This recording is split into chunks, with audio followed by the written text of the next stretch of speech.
reason we have this wedge in here is so you don't accidentally at night try to move that leg too far close to the midline. Ultimately, we don't want you crossing your leg, but we also don't want you crossing your midline, which would be kind of like an imaginary line kind of from your belly button down to your feet. So you wouldn't want to bring this leg too far towards the middle that way. So that's not crossing the midline, not crossing your legs. You've got this big, huge brace on here, which makes it almost impossible for you to accidentally bend that hip too far. If you can't bend the knee, you can't bend the hip. So that's why that knee brace is on there. And the hip is 90 degrees. So you cannot bend past 90. I don't know if you can see me. You start to feel it? Yes. Let's get you out from underneath this real quick and I'll show it to you. There we go. So 90 is the angle. You know what a 90-degree angle is? A right angle? I do. Yeah, so this is what we're talking about right here, going from your knee to your hip, hip to your head. Okay? You cannot let this knee go up above your hip. Can't go past that 90 degree. Because then you might pop that thing out and then you're in trouble. Big trouble. One dislocation makes the second one almost 10 times easier, which makes the third one 100 times easier. So typically, if we get one dislocation, you typically have more, which leads to a second surgery. We want to avoid that at all costs. I'll put this here for now. Yeah. So he didn't have a dislocation though. No. Oh, okay. Right. Okay. He's at risk for Right, one. okay, With all, got it. if he does some of these things we're telling him not to do. That's what I'm saying. That first one is so critical because once you dislocate once, it's almost guaranteed that it's going to happen again and again, and so like I said, it's a snowball. The other one is twisting. So the brace again is there to make it harder for you to twist that leg on accident, and the twist that we don't want is again towards the middle. Don't want to go too far that way, and you don't want to let that leg rotate that way. So think of it as a log right now, and you don't want to let it roll too far in towards the middle. So easiest way for you to make sure that's not happening is to find out where your kneecap is. It can't really move without that leg. It can't move independently. So if your kneecap's pointed at your other knee, you're in a bad spot. Let it kind of roll out to the side. All right, is that enough for one day? We'll go over that plenty more times before you get out of here. It's just that critical. All those three things that you're not to do are much more important almost than everything you're to do. And I'm going to give you a packet that goes over As all will that I. stuff. Yeah. Now, having said all that, who's going to be at home helping him, taking care of him when he initially gets home? Is that you? Okay. And you're his spouse? Daughter. Daughter. This way. I'm the spouse. You're the spouse. So, at home, do you have any steps or stairs that you have to go up to get into your house? About how many? 6. Okay. With railing or no? Railing on one side. Okay. Very wide stairs. Okay. Railing on each side. Okay, you just can't reach them both at the same time, so you can pick or choose. Once you're inside, is everything you need on the main level, or you got a second floor bedroom you got to get to? 2 Has it- floors, got an elevator. Okay. Where is he going to be sleeping? Upstairs? Upstairs, but he has an elevator. Okay. Cool. It's the 7 steps getting in though. Yeah, that'll be Yes. fine. Do you have your own walker? Yes. No, With we ordered wheels? one.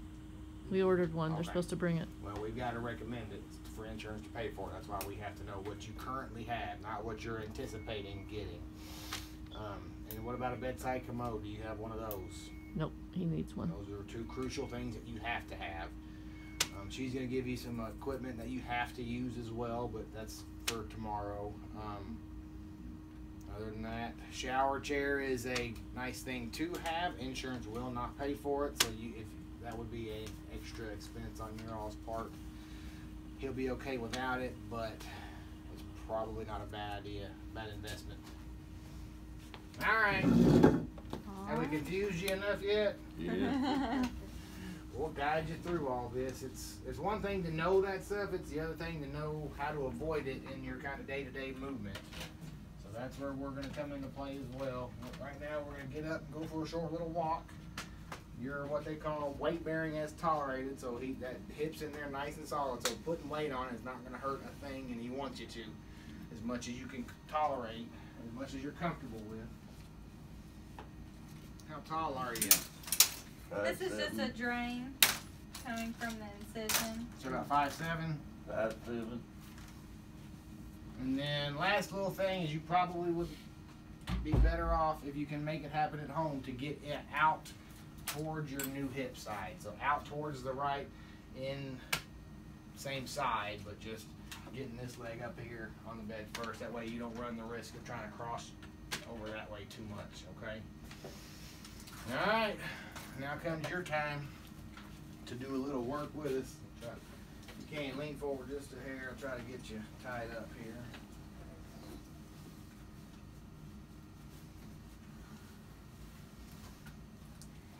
How long has that hip been bad? 3 years. Long enough, huh? All right, you ready? Bend that leg up. That's your pushing leg. I'll help you with this one. So kind of bend that up and try to use that to push your hips over. There you go. And let this one kind of come with it.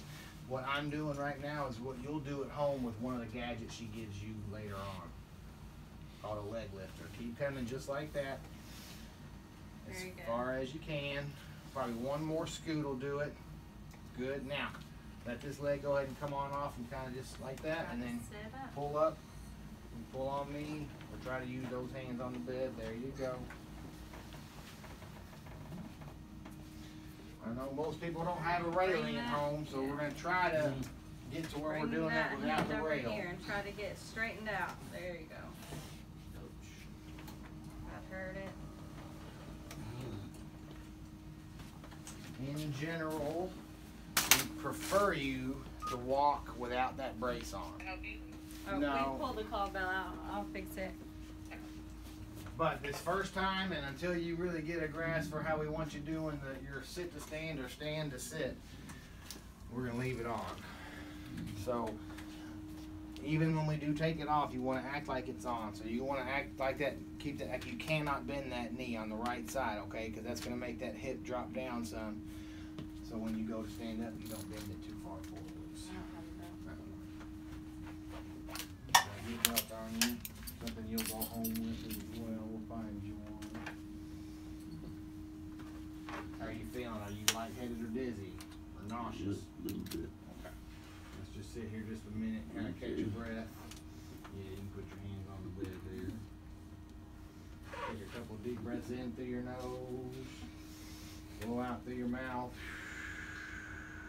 Like you're blowing out a faraway birthday candle.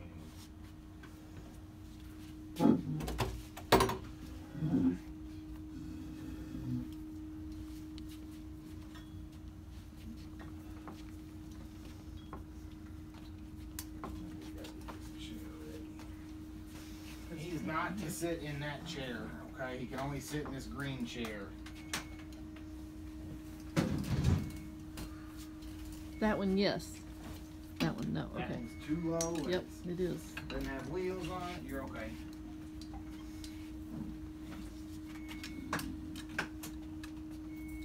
How's your dizziness?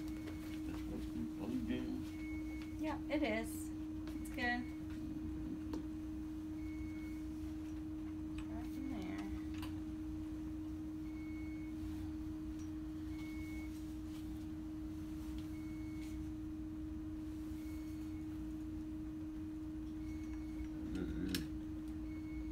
Wait for him. Yeah, we'll wait, and we just went to get a sheet for your chair to have it ready. Is your dizziness going away? Yeah. Okay. Wonder if we don't need this a little close by.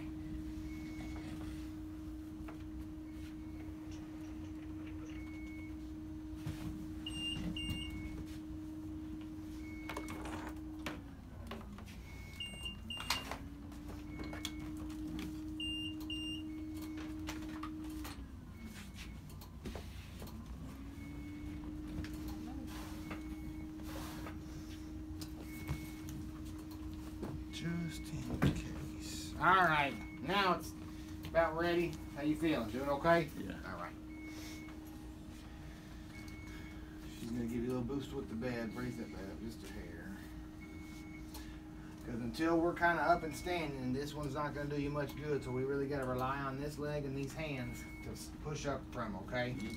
And that's why that belt's on you, so we can grab there. Try to get at least one hand on the bed for me, because this walker can tip back on you. There you go. On 3. That's all right. That's gonna stay in your way, but Yeah. you're okay. My fist okay? Yeah, it may not feel great, but it's not gonna hurt anything.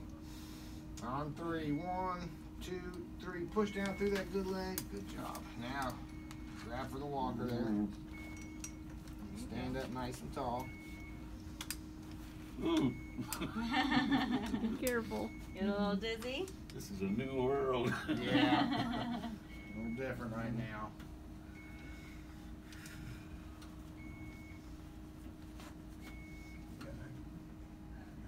Mhm.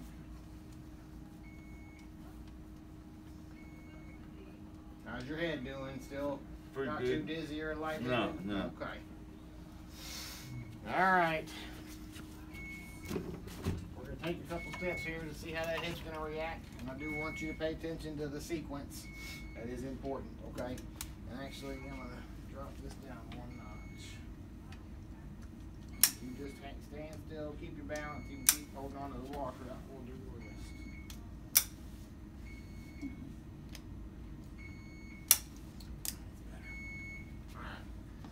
So I want you to push that walker out just a little bit further. What you want are those back posts just about even with your toes. Then you can step that new hip, that right side forward first. So right there's good. Put some weight down through your hands and step your left leg even to it. There you go. Good. Good. Walker right, left. Walker right, left. Wanted Forward to for buckle now. a little, didn't it? Yeah. That's why we got all these Walker, right contractions. foot. Good. That's it. Keep going like that. You're Keep going out in the hallway here. Just go till you feel like you can't go anymore, or till I tell you to sit, whichever one comes first.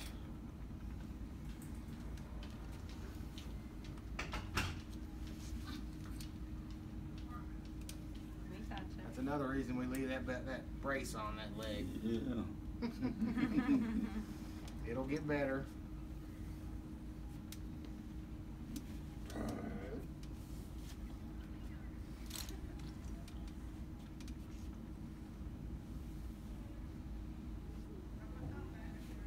Good job. Keep rolling. Doing great, Papa. Yeah.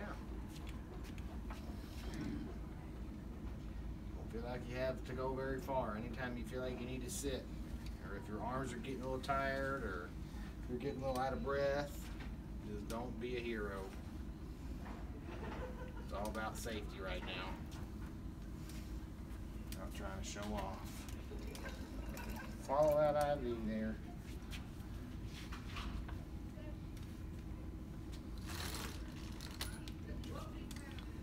Oh, turn.